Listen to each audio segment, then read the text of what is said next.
Hi, I'm Anna. And I'm Kent. And this is Film and Family, a podcast for professionals in the film and entertainment industries who want to find greater joy and satisfaction in both their film career and their family lives. Let's jump right in.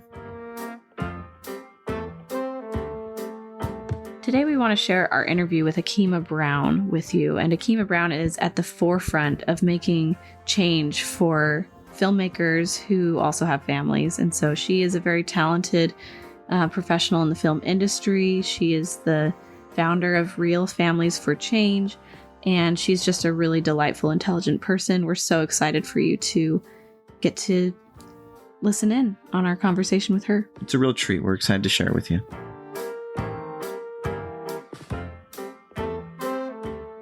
Hi, Akima. Hi, Kent. Hey, thanks for joining us today on Film and Family. It's really a pleasure to have you. It's a pleasure to be here. Thank you for having me.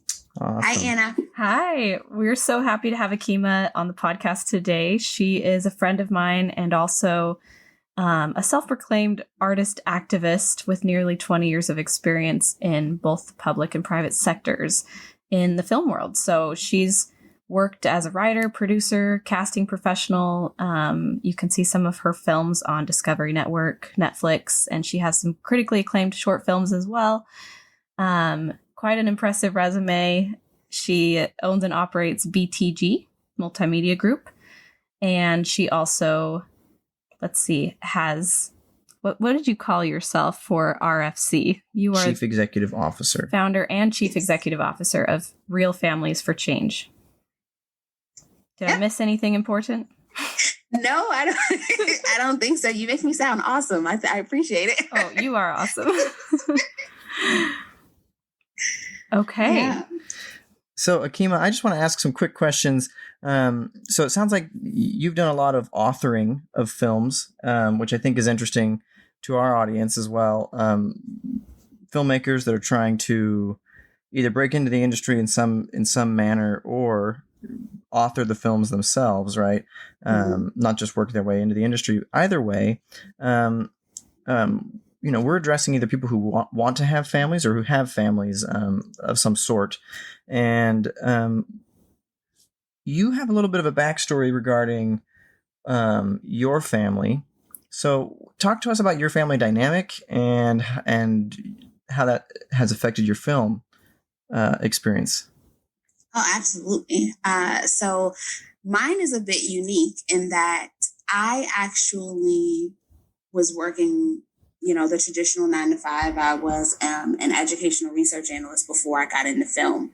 And when I found out that I was having my first child, I decided it was time for me to actually do the thing I loved and do what I loved most.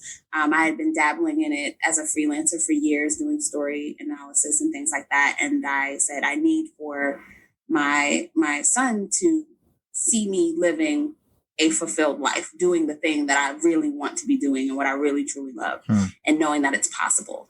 And did not have any idea how difficult that would actually be as a parent working in the industry, because I had been authoring and because I had been working in story and development. I hadn't been on set. I wasn't familiar with, the crazy hours and things like that. And so I just really started to pay attention to what my barriers were and tried to find other people who were sort of dealing with something akin to that, and trying to build a community around that so that I could have the help and the support that I needed in order to make that possible, because it was so important for me that he see me doing what I love and what fulfilled me and what I enjoyed, but without having to sacrifice him in the process of doing that. Yeah. So you were in film before, and then you had your son, and then you tried to get back into the film industry. What was different after becoming a parent? After becoming a parent, the biggest difference was definitely the time constraints, wanting to be around for him. It's before you have kids, you're burning the midnight oil, you're up at all hours, you're out at all hours. The thrill of it all is fine. You're you're collaborating and you're working, and that's not a problem. But when you have another person relying on you, and you have another person who's looking for you and looking for your time and your love and your affection and your energy, you have to really prioritize things very differently. And that was probably the biggest thing for me, was wanting to work and needing to work, right? Because that's how we earn our income and we take care of our families. But then at the same time, not really knowing how I could balance that, because there was this absence. If I was at work, the hours were so long, I might miss putting him to bed, getting him up in the morning, things like that. And so trying to find that balance and that structure, where he would know that I was present, but then also being able to find the time to do the work, that it was almost non-existent once I had a child. Yeah. Yeah, I feel like especially when kids are young, it's like a few months and they could be a totally different kid by the time you get back. It's like they grow up so fast. The personality is beginning to form, and just you have all of these firsts and things like that, and you're not wanting to miss any of that. But then at the same time, you do need to work. But because this industry has such non-traditional hours, it's not quite the 9 to 5, structure. I know there are a lot of parents who do work the 9 to 5 who struggle with that same sort of feeling. But when you're talking about, a 6 a.m. to 8 p.m., then it's like it takes on an entirely different focus, because you're literally missing the entire day. And 2 days later, your child is walking. You're like, when did this happen? When did you start doing that? Well, and and it's fascinating, because I think some people hearing this are like, maybe not some people hearing this, I think our audience probably understands this, but, maybe people outside of industry or outside of family especially might hear something like this and say, oh, well, it's nice if you'd like to be there for those events, but it's, sort of this, you've got to do your job. But it's competitive, but it's not, industry. it's a competitive industry. You've got to bite the bullet. And I'm like, but it's not really always just about, I want to be there, even though that is definitely real. It's also about, I want them to know that I was there. It's not be there for me. It's be there for them. It's be present for these milestones. And it's not just while they're infants. It's the whole, it's the entire development. Yeah, their whole lives, and so you set up a lifestyle and a career that requires this of you, and you can say you're going to change it, but it gets harder and harder the longer and more advanced in your career you get to make those big expensive shifts, so it's definitely something that Ann and I totally understand, what you're saying. It makes perfect sense. Yeah, and there's so much that goes with that, because as you said, not just wanting to be there, but wanting them to know that you were there. There's really so much, in my personal opinion, I guess I should say, there's not enough emphasis placed on the value of that experience, because when you have whole, healthy people, meaning people who are doing the work that they love, and they have the family dynamic, the emotional balance as well, to couple with that, they then contribute to, they then pour into whole and healthy little people who become whole, healthy adults. And I think oftentimes, people overlook that component of it, where it's, well, you can want to be there, and it's a competitive industry. But how many of us, either have the money but are an emotional wreck, or, don't necessarily feel fulfilled? There's definitely a component of that it goes together. And that actually kind of goes very well with Real Families for Change, which is, Anna, what you were mentioning in the beginning with RFC. Yeah. That's really part of our focus, is looking at how can we streamline some of these shifts? How can we, where does it start? And a lot of it is parallel, and it's happening at multiple levels at the same time. Looking at professionals who are working in the industry, both above and below the line, looking at key decision makers, even talking through legislation. What does it look like to have our labor policies reflect reasonable work hours and putting us in a position to really be there for our families. Because even in my situation, it's not just my son. I'm also a caregiver. So there's that aspect of it as well. And I know a number of people who are trying to balance that part too, who are kind of in that sandwich generation. So, I think there needs to be a shift in that value. And that's part of the work that I'm working on and trying to do is shift the value that's placed on the family as a whole and what that looks like, and particularly in the film industry where it's notorious, where, it's a taboo to say you have a family. So we want to really work on that and make that change. Well, I really want to dive a little more into some of the more specific things that you just mentioned about RFC, Real Families for Change. And I also want to mention a little bit or talk a little bit more about the taboo stuff. But I kind of want to ask you also, you're talking about wholeness and you're talking about sort of this film and industry versus this family aspect of people's lives. And to some degree or another, everyone's got this family aspect of their lives. Or at least a personal life. Yeah, or at the very least a personal life and usually some sort of family aspiration, And so what... I guess my question for you, and I'm trying to play maybe cynic's advocate. I don't know.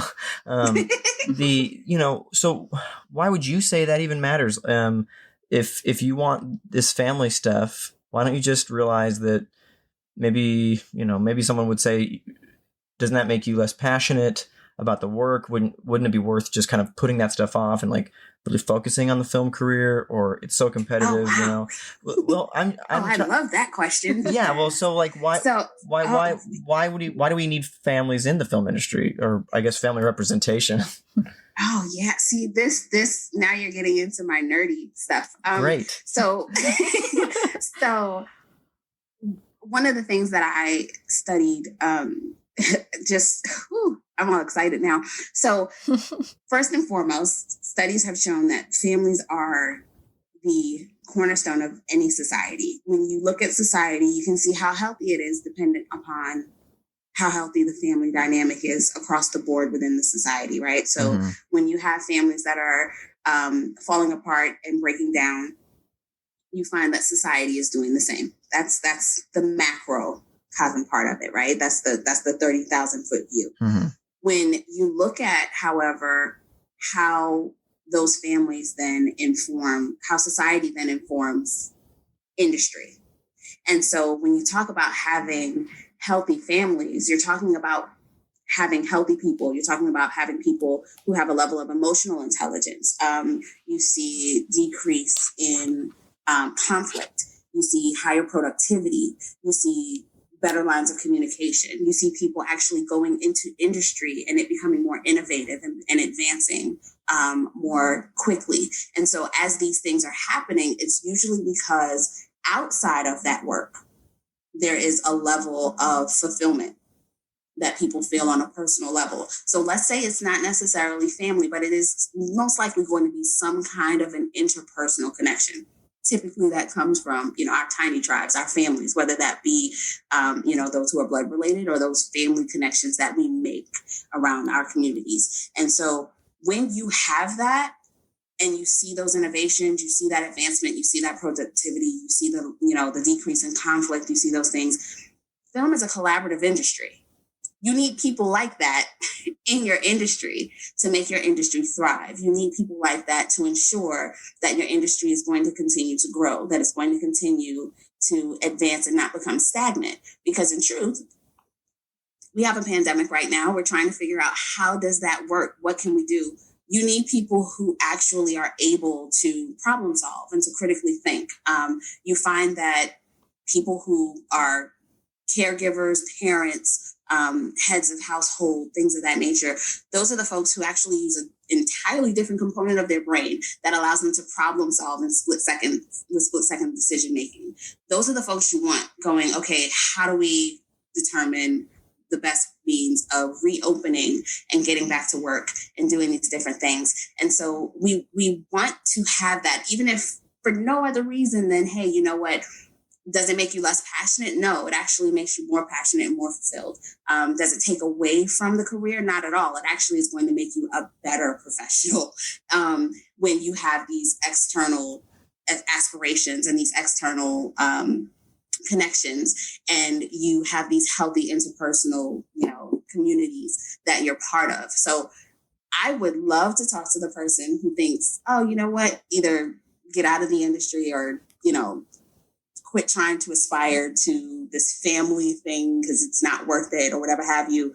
And again, I think that goes back to that shift in the value. If we perceive value in family and we understand what all the benefits are when we have these connections and we have these ties and how it plays into what that gives us on a professional level and personal levels in other areas, but how it gives back to us, I think we think about it differently and we appreciate it differently. And because we appreciate it differently, then we are willing to accommodate for it differently and make space for it differently. I love than that. we do now. I think you brought up so many good things. I can't even touch on all of them, but one thing that jumps to mind is an interview I read by two lady DPs. One of them was Rachel Morrison, the cinematographer on Black Panther and Fruitvale Station, Mudbound. Mm-hmm. Her work's remarkable, and she made a comment really to the effect that you're making. She is a mother. Yeah, and she's a mom, and she made a comment to the effect of both the DPs that were interviewing each other were mothers, and they said it totally changes set when you're like, people are freaking out, you're running out of time, you're under these like high stress situations, and they're like, listen, any day on set is easier than any day with a 4-year-old. And they're just, in comparison, they've been seasoned and weathered to a degree that some people just haven't experienced yet, and that's not, I don't want to make that come off as like, people who are parents are better than others, because some people aren't parents for a variety of reasons, and it's just simply not the case. But all of our unique life experiences give us unique capabilities and perspectives, and that is one in particular that I think we should be hungry for in this industry, that this hungry to take in, to seek people with these unique family experiences, which aren't crazy unique, but we want to accommodate those family experiences so that they can inform the work, and also hungry to share our own experiences, so even if that's in the work. Yeah, in the work itself. Yeah. And so I think it's really wonderful how that can inform, the industry experience, but also the movies themselves. So I love it. Yes. And that's something we talk about a lot, is just advocating for this idea that film and family are not mutually exclusive. They're mutually supportive.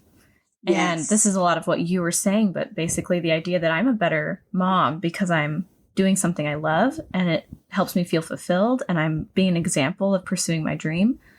And also I'm a better filmmaker because I'm a mom and I've learned a lot of these skills of dealing with high stress situations and problem solving and all of that. And those two both inform each other and benefit each other if we can recognize it, like you say. Yeah. Yeah, so I want to dive a little more into Real Families for Change. So you mentioned sort of this big, almost kind of buckshot approach to finding a variety of directions to solve some of these issues in the industry. We've talked a little bit about the issues being scheduling and hours, I think is a big one. Are there any other big obstacles for a parent in the industry that you would want to mention? And then what is RFC doing? Anything that you could dive into in a little bit more fine-grained specificity on what your mission is in that organization. And just what you see a lot of, what are the common things that just keep occurring because you're speaking with so many people who are going through this? Yeah. So just backing up a bit. So what Real Families for Change is, we are designed as a public service organization. Like that's our goal. So we are very much front facing in terms of advocacy. And so what happens is we really are kind of boots on the ground when it comes to, like you said, time And so as we're looking at that, we're looking at reasonable work hours and how to really better construct that. And that's not simply at the studio level. That's also looking at the unions. That's looking at legislation. That's looking at community support. How can we ensure that we are making the time, we're doing the work in a way that makes the time for people to be with their families. That's probably the number one thing, because it has so many subsequent challenges that come with it in terms of, relationships and fractures that come as a result of, people's absence because they're working. But then if you're not working, you're not getting paid. And so that becomes a different kind of struggle. And so some of the ways that we're looking to address that as well, also looking at pay equity and looking at how do we ensure that we are preparing people to, we want to make sure people are receiving equal pay, but then we also want to make sure that we are helping folks to kind of address the project-based component of this work. Unfortunately, this industry can be feast or famine. And so looking at those things, because we do find that a lot of film families struggle with that in-between time. A lot of people say, when I'm not working. And so we are trying to find ways to sort of address that. There's also the issue of why people are not working. Many times we find that parents are not working because they're parents. It's not something someone is supposed to say outright, but there's this idea that if you say I took time off for the birth of a baby, or even mourning the loss of a child, to care for a spouse or a parent, a lot of people are finding that the falsehood, the false perception is that then that must be more important than the career. Kind of like you were saying earlier, Kent, right? Like, is why even bother then? And so maybe the career isn't for you. Maybe you're not cut out for this. And so people then don't get that call. They're not being called in for the work. And so we're working with industry decision makers and with studio execs and with union reps to say, okay, we need to shift this. Let's look at this differently. We're providing instructional courses. We're offering programs to really sit down and look at corporate culture. People forget that even though this is film and it's art and it's entertainment and, there's all this element of mystique, it's still a business. The film industry is very much a business. And as such, it does have a corporate culture, and there needs to be a shift that accommodates for families within that culture. And so we're really working hard to start those conversations and leverage those conversations for the benefit of the families in the industry. But those are probably the three biggest things that we see. And so those are the three things we're kind of tackling right now, just really making sure we're making space for time. We want to have reasonable work days for sure, making sure that people are being paid equally, and then also making sure that there are hiring and retention practices that are not penalizing parents or caregivers for taking time with their families and attending to personal obligations. Yeah. I don't want to paint the picture too grim, but I'm reminded of the other cinematographer in that interview with Rachel Morrison was slated to DP Creed, but then was told that they didn't feel that she would be able to because she was due to have a child, I think a few weeks before production photography was going to start, and she had said, like, I feel like that should have been my decision to make. Yes. Not their decision to make, because otherwise she was slated to do it, as far as I understand, and that's obviously according to her. But and that was a big opportunity. I mean, Creed was a big movie, and so it's a real thing. But so can I play advocate again? I want to ask. Go for it. So.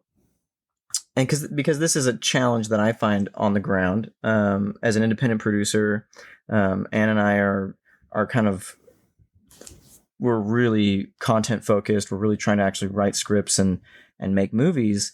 And on the independent realm of things, you know, when I'm cooking the books and I'm responsible to an investor and I say I have to rent, you know, this much equipment, this much facility, I am paying day rates, crew, cast. Sometimes that gets enormous. And I tell an investor, I'd like to shoot for 8-hour days, you know, and they might say, well, why? You know, like cost wise, bottom line wise, like you were saying, that business aspect can sometimes push hard. And that's, I think, why we see these family dynamics not meshing super well with the industry. So if you were presenting, you know, these ideas, I assume these are the sorts of pushback that we're going to get as we're trying to make this into a thing that people with family perspective and family lives can engage with, not at the expense of their family members and or their, I guess, relationships. So I don't know. What are your thoughts on that? Have you been asked that question, or have you kind of ran up against that mentality? Yes, we've been asked that question, and we have run into that quite a bit. And it's something we're still working through, but there are a couple of things. This is just me. I am a firm believer in agile workflow. I think that there are a lot of times where on set you're doing the hurry up and wait. You have a lot of times where there's quote unquote nothing happening. There are things that we can pre-plan that are kind of done on the fly. I think that there's quite a bit that you can mitigate ahead of time to allot for. I wouldn't necessarily say an 8-hour day. I'm going to be honest. It may not be 8 hours. But there are some who are looking at, okay, let's do a 45-hour work week, right? Let's look at how we can go ahead and create a workflow system that might look a bit different. You might have maybe 1 or 2 job shares that are happening on set, so that someone is handling part A of the task while someone else is handling part B, so that this same job, as opposed to having the one person try to work multiple hours across the day on this one thing, you are splitting up certain tasks and delegating across that. So there are models for making that work. There's also the aspect of flexible childcare and things of that nature that allow for, you know, if you are going to work an extended day, how can we, as the studio, the union, the production company, how can we support you in ensuring that these things are available? And so RFC is sort of saying, how can we also make sure that we're not throwing that responsibility onto the studios and the productions and the unions, but are still giving them the necessary resources to support parents. Even if it's a directory or a list or something that allows for us to model that day, so that, yes, we are getting that bottom line. And again, I think it comes back down to the workflow systems that we have in the film industry. They are not awesome, for lack of a better term. In many instances, I'm not saying this is across the board all the time, but there are many instances in which, because of the way that we work, it takes so long to get through the day. And in any other industry, that would be considered, a bottomless pit. That would be a problem. That would be a red flag. Whereas in the industry, it's often taken as, all right, we're working really hard. We're trying. And I think that we can find ways to do things a bit different. I'm a firm believer in looking at things that may not be working and figuring out, yes, this may be how it's always been done, but how could we maybe do it better? And I think that there's definitely something to be said there for, that 8 to 9 hour day, as opposed to 10, 12 plus at times. Yeah. Well, not just at times, but regularly. Like regularly, that is a standard. I was trying not to paint too grim a picture. No. Well, and it's not like a horribly grim thing. It's it's pretty much a matter of fact. It's pretty much a matter of fact in the movie industry. Now, if you're in corporate cinema, that's a little different. Corporate videos and commercial cinema and stuff like that. But yeah, in movie industry, 12 hours standard, and OT is not uncommon. So it's absolutely a valid point, and it's a real valid concern for people. And so I love that you're making it as easy as possible as you approach these kind of decision makers in the industry to say, look, you don't even have to do the work to figure it out. Here's some examples of how it could work and what the workflow could be like. And I think that is always helpful. And then I also think that what it comes down to when they're making a decision like this, I think often when we're buying something, we want to focus too much on what we're giving up. And so a lot of people are going to want to say, yeah, but look at the marginal difference if I cut hours this much. They're going to just look at all the money they're losing. But what we need to compare is what you're giving up and what you're getting in exchange. And so I think if they see the value and that they're actually purchasing people, talented people who have certain skills and have a certain perspective, and I honestly think in any business, the people are your most important investment. Exactly. And if you're investing in the right people, that is worth so much more than what you're giving up. And if it's worth more than what you're giving up, then it's it's not a hard decision to make.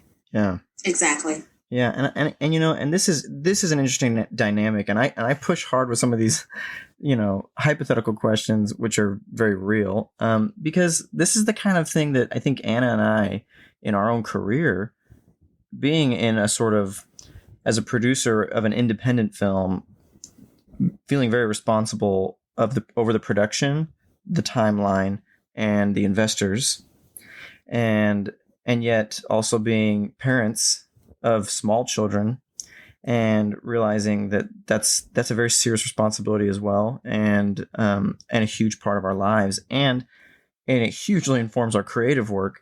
And so we would never want to cut that out of our lives. And so I love your perspective that there's this potential for creative solutions. And I think what you're saying is true, that there's this locked perspective of this is the way things have always been done. And it's hard enough to break into the industry, much less break it up and change things and shake things up.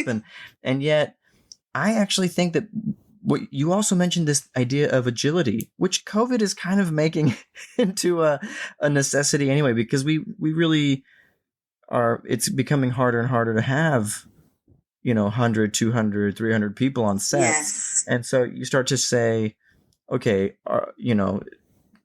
we have to reinvent the industry. 1917, where reimagine it completely. Where 1917, where we're gonna have to stitch shots together, so the shots have to match, and so we're gonna sit and wait for an hour while the clouds move, and the stuff you're saying about these inefficiencies on sets and stuff, and how aren't there creative solutions around these things? Or isn't there a way to prep for those sorts of scenarios? Isn't there a way that we can, these people who know how to think on their toes, and they can bring this expertise of multitasking that's absolutely required at the home, and emotional intelligence and the patience that's required when dealing with children. You come on set and say, well, look, we've experienced this before. Let's make a plan.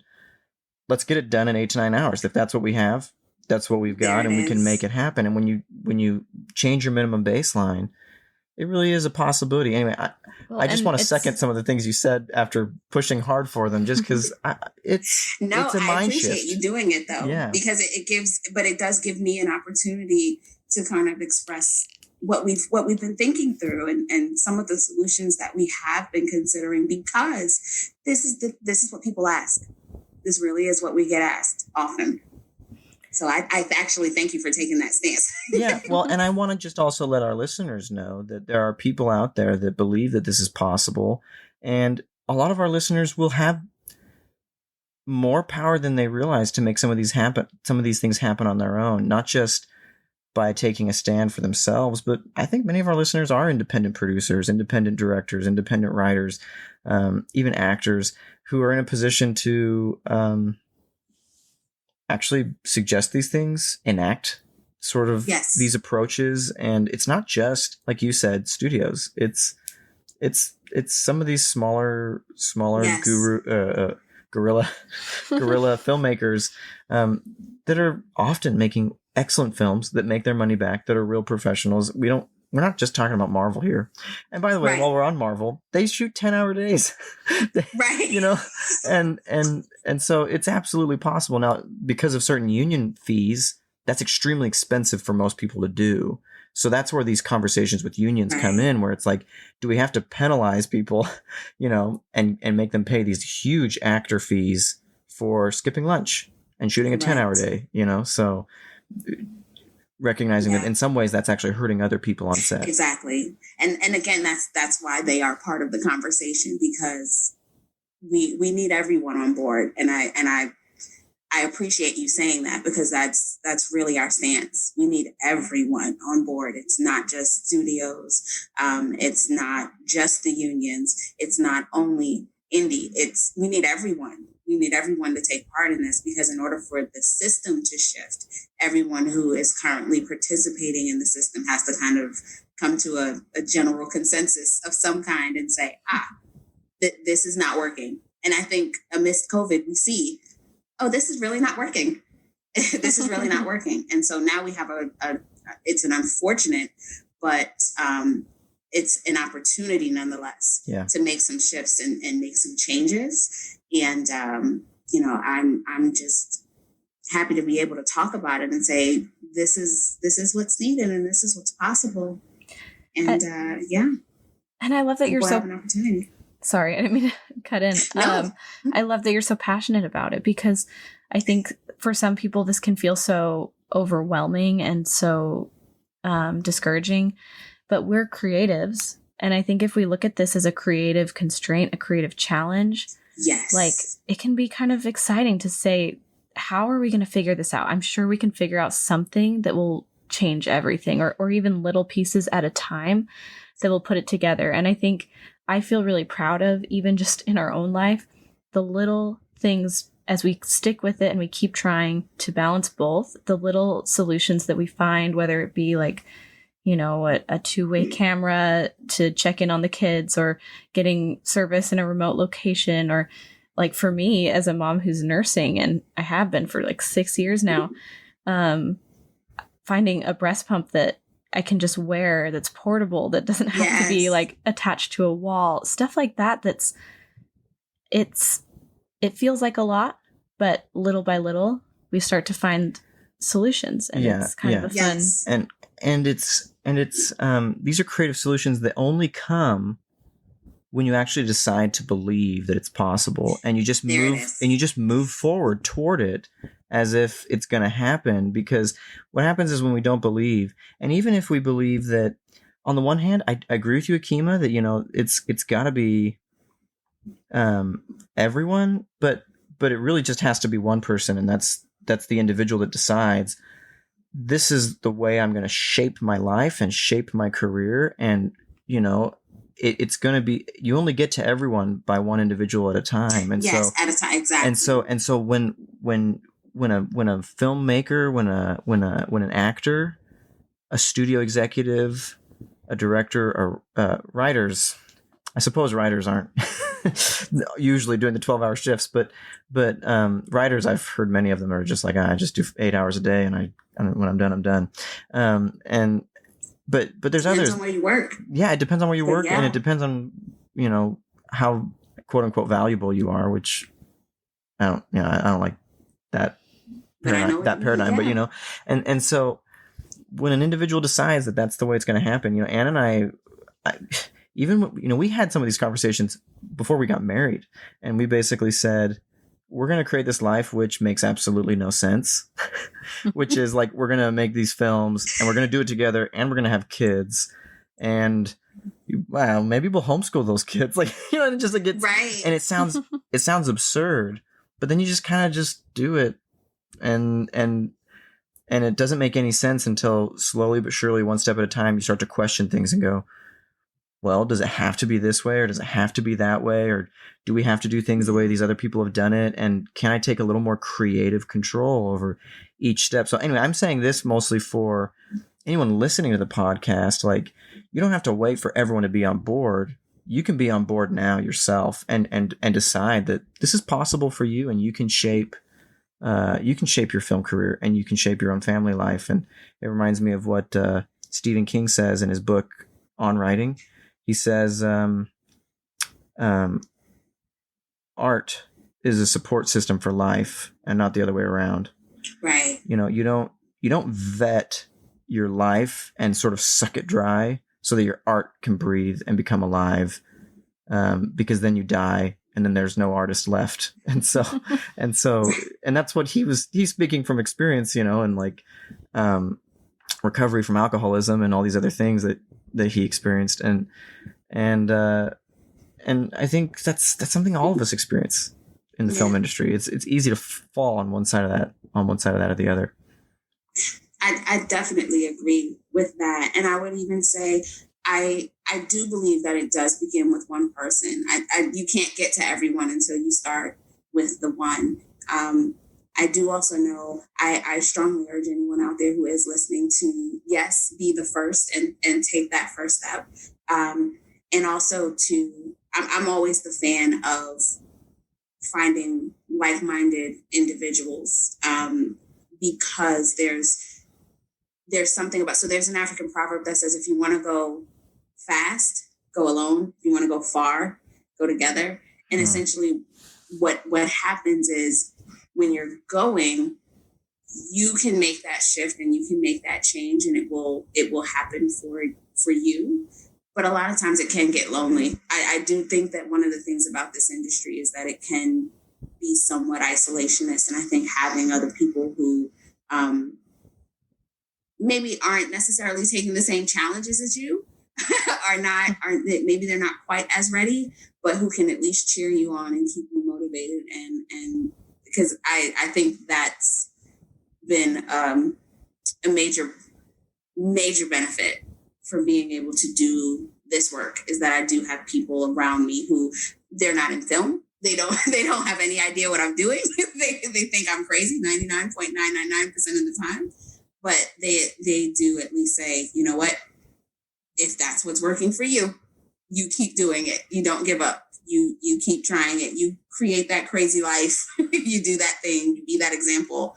Have no idea why this is what you would choose to do, but I support you. I believe in you. I trust you. Go for it. And so even if it's not necessarily other artists who are with you, I do think, or who are doing what you're doing, I think having that support system is definitely key to making it happen, and to making that shift, and to sticking with it.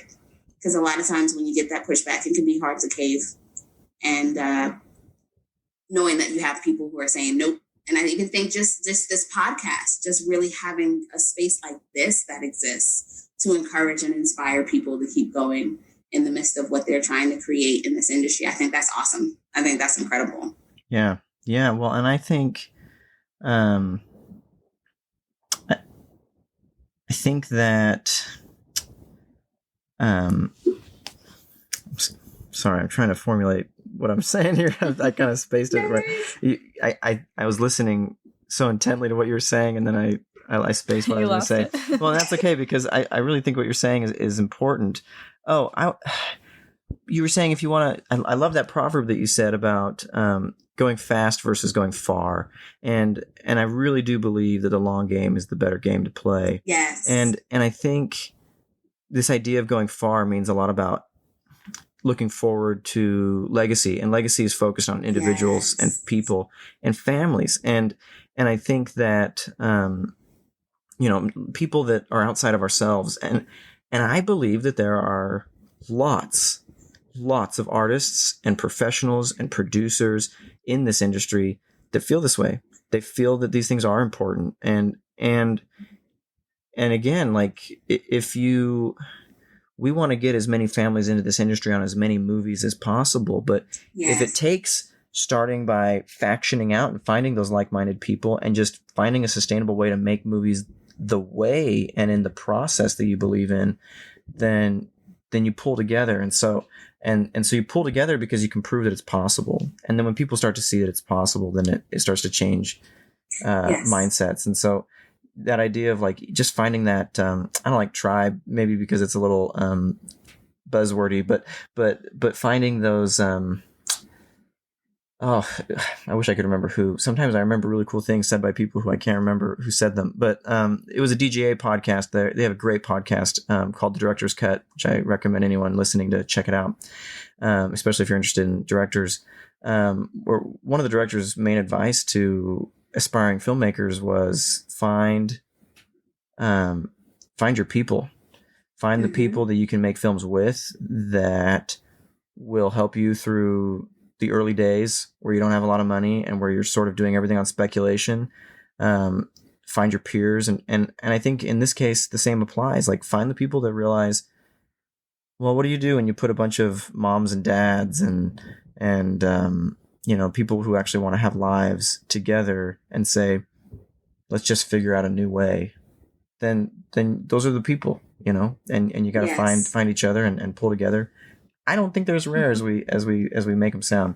Well, and I also love the proverb that you shared. Kent and I are runners, and so I related to that because he's much faster than I am, and sometimes I wonder if he would be better without me because I slow him down, and we ran a marathon together, and I knew that his time would have been better if we weren't staying together the whole time, but at the same time, he has a hard time waking up in the morning and going running. And so I don't know if he would have made it to the marathon at all. And so I never ran one before we got married, even though I ran all through high school and a lot, But it's like incredible. But it's so true. It doesn't matter how fast you are if you don't make it to the end. Exactly. And on that same note, running has become a deeply ingrained part of our family culture. And that wouldn't be the case if I ran by myself and ran as fast as I could every day, even if I was extremely disciplined and we didn't stick together. Either you would, maybe burn out or not want to do it anymore, or I would most likely burn out because I'd be overdoing it or whatever. But for us, that's what worked. And so I love that, honey. That's well, and I just wanted to ask you, Akima, I know we need to wrap up here, but what would you say to someone who is experiencing this right now, as far as next steps moving forward? How can they get involved with what you're doing with Real Families for Change? What advice would you give them to start to really see these changes in their life? Well, that's a great question. So I think we touched on it a bit, which is, find your people. I think be honest with yourself. I think that's the first thing, because in being honest with yourself, you're going to know what you want to create. You're going to know what that looks like, and then be utterly relentless and unapologetic about that. Be completely honest with yourself so that you can be authentically honest with everyone else around you about what this life looks like and what it means to you. And then find people who support you in that and can help you to build that.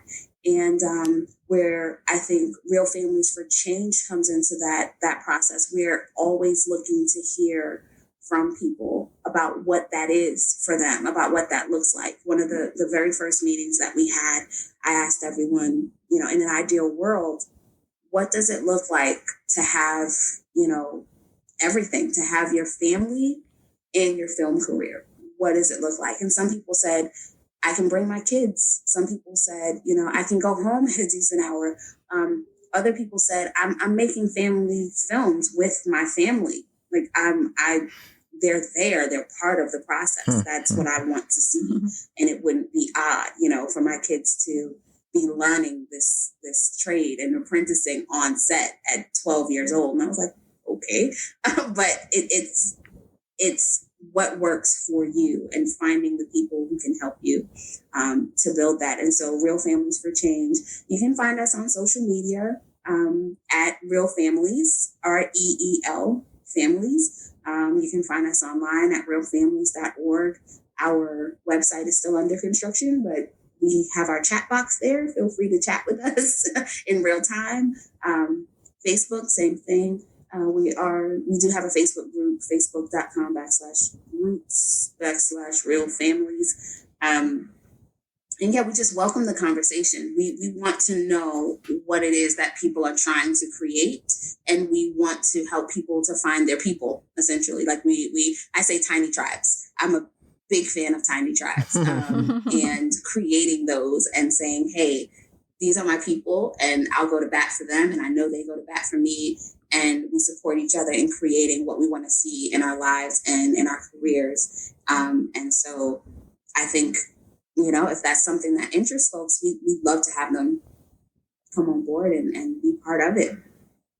Great. Thank you so much. And thanks for joining us today on the podcast. And I just want to second what she said for everyone here, that it feels really good to find this community of people who are like-minded and have similar experiences, and people like Akima who are amazing and are devoting their time to solving your problems for you. That it's just great to get a group together like this of creatives and brainstorm and share our experiences and see what we can create. And film to me as a medium and storytelling in general is all about taking what makes you totally different than any other person and then showing that in a way that makes everyone realize that they're just like you. Yes. And because we're all the same, even though we're all completely different. And it's the paradox that only storytelling can kind of get at. And so you don't have to be whatever particular demographic or have whatever particular life experience to realize that the one thing that makes us all the same is that we're human. This is what film is all about, is finding what we have in common that is common to humanity. Like every story, there's the archetypal stories because we are all human and we have somewhat of a universal experience, and we all feel lonely sometimes. We all feel discouraged sometimes. And especially when we have similar circumstances, it can feel really nice to just relate with someone on a deep level and work together. Well, and realizing that you're not alone. I think that was my point was that it's a thing that people aren't talking about very much, but we're talking about it because I think it's really common. It's much more common than I think we believe. So, which means that there's huge power in this industry already to make these shifts, because there's lots of people with families in this industry. It's not an absurdly, hard thing to believe statistically, in my opinion. And so, it's something that I think will strengthen everyone. So anyway, thanks again, Akima. I'll give up. Thanks for joining us. We'll let you get back to your family, and we appreciate the time. Yes. My little one has actually been here this whole time. This is a family affair. That's remarkable. So yes, but I just want to say thank you again for having me on and for having this space, for having this podcast and creating this space to have these amazing conversations around family and film. This is awesome. And I loved it. I thank you for having me. And hopefully we'll get to do something like this again. This was nice. Yes, absolutely. Let's keep the conversation going. We'd love to have you back on as things, shift and change and move forward over the months and years. So remarkable. Anytime. Awesome. Have a wonderful evening. You do the same. Take care. Bye-bye. Bye. Good night. If you think you're ready to take the things you're learning on this podcast to the next level, then I want to invite you to join our Film and Family program, or at least check it out. In the program, you'll get one-on-one private coaching with me every week. I'm going to teach you these tools in depth and how they apply to you and your situation. Then after you graduate, alumni receive ongoing lifetime support within our community, as well as access to any courses we publish absolutely free. It's also risk-free. You either get the results you want, or I'll give you your money back. Check it out at invisiblemansion.com/film and family.